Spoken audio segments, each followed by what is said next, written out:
One of the most shocking things about being a northerner living down south is the price of houses. Well, the price of beer as well is a big one for me. But the price of houses is really astonishing. So I was interested to see today an article in the Guardian with the title, "Nearly 100 London councillors have links to property industry." Now there's a surprise, eh? So it says almost 1 in 10 councillors in London either work for property businesses or have received gifts or hospitality from them. A Guardian investigation into the depth of links between town halls and the property industry has revealed. In Thursday's local elections, housing is expected to be the second biggest issue for voters behind health, according to polling by Lord Ashcroft. So housing is a huge issue in London. It says that campaigns in Westminster, Chelsea, Wandsworth and loads of other boroughs have been dominated by the issue of housing. There just isn't enough housing or it costs too much. But clearly, as this report shows, the councillors that they're going to vote for, because let's not forget, most people in London will be voting Labour. They will. Clearly, the Labour councillors are going to do nothing about it, but it's also true of the Tories. The report goes on, it says, just over 100 councillors received hospitality from property companies, including lunches and dinners at top Mayfair restaurants, tickets to Premier League football matches, seats at proms concerts, and bottles of fine wine. The figures are drawn from members' latest hospitality registers that date back between 1 and 7 years. So it sounds like a bloody good life being a councillor, doesn't it? I mean, it's not just the MPs that are getting wined and dined, it's the councillors as well who have all this power throughout London to benefit from the property companies and from their own personal investments in the housing industry. And there are councillors that have dual interests, according to the report as well. This includes Andrew Smith, who's the Conservative chairman of a Westminster Planning Committee. He works for the Westbourne Communications Company, which provides the delivery of planning approvals. I mean, this really is amazing stuff from The Guardian. Well done. The Guardian's done something good for once. They've really uncovered deep connections between these local politicians and the housing industry. So is it any wonder that London faces the biggest housing crisis in the country and pretty much in our history?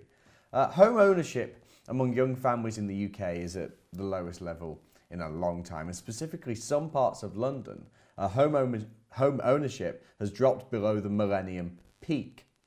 Sajid Javid will probably disagree that population's got something to do with this, Sajid Javid being our new Home Secretary now, and he said not too long ago that he doesn't believe that the housing crisis has anything to do with immigration, which is interesting, isn't it? But I mean, more people are living in London than ever before, 8.8 million as of 2017. So that means as of since 2012, there's been about 96,000 additional people being added to London every year. So almost 100,000 people being added to the city of London every year. So you'd need to build homes to keep that up.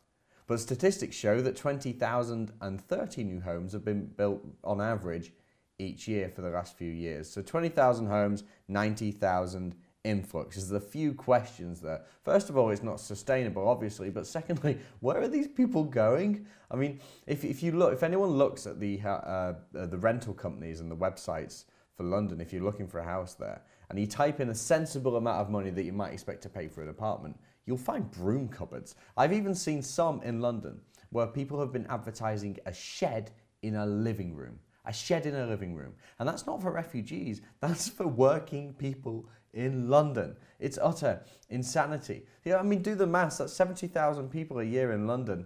Where are they going? I mean, they're all cramming into apartments, sharing bedrooms, sharing apartments. I mean, this is no way to live in a first world country. And in fact, the most shocking thing that I saw is that the solution to one of the to the housing crisis in London is to take the overground railroads in London, build archways on top of them, and then build towers above that. Isn't that incredible? The last bit of open spaces that you've got left in London, the open railways, and they want to build on top of that as well. And then the price still goes up for rental properties. I knew the average rental price in London was high, but I never realised it was this high. This year, the average rental price of a property in London increased to £1,930 a month. I used to have a house up north, my own little house with me and my dog. I loved it up there.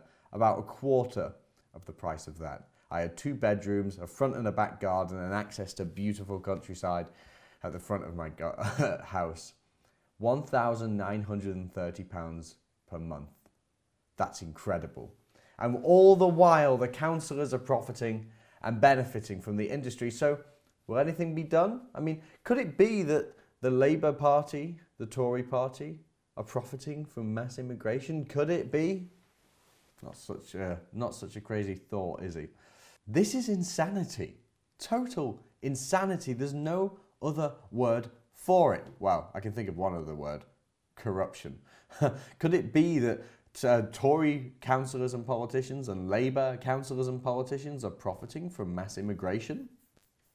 Not such a crazy thought, is it? Well, the report also found, it says here, some of the councils with the highest levels of hospitality or declared interests in property companies are producing levels of affordable housing that fall short of the London Mayor's 35% target in the capital. In Wandsworth, where 17 councillors declared interests or entertainment with property companies. 19% of new homes built between 2013 and 2016 were affordable. In the City of London, where 12 councillors declared interests, only 3% of houses built were affordable. And by the way, I've got my own issues with affordable housing in London, because we know it doesn't go to local Londoners. It doesn't go to native Brits living in London whose families go back for generations. No, it goes to newcomers. I mean, that's pretty consistent. But anyway, I mean, it should be clearer than ever from this report that we cannot trust the main parties. This is a level of corruption we've never seen before. We've got politicians in one end of the country that are covering up the mass rape of our children, and then down south in London, in this Westminster bubble where life is different as long as you're a politician or a businessman, they're working together to screw over the little man yet again. Is it any surprise? That's London for you these days.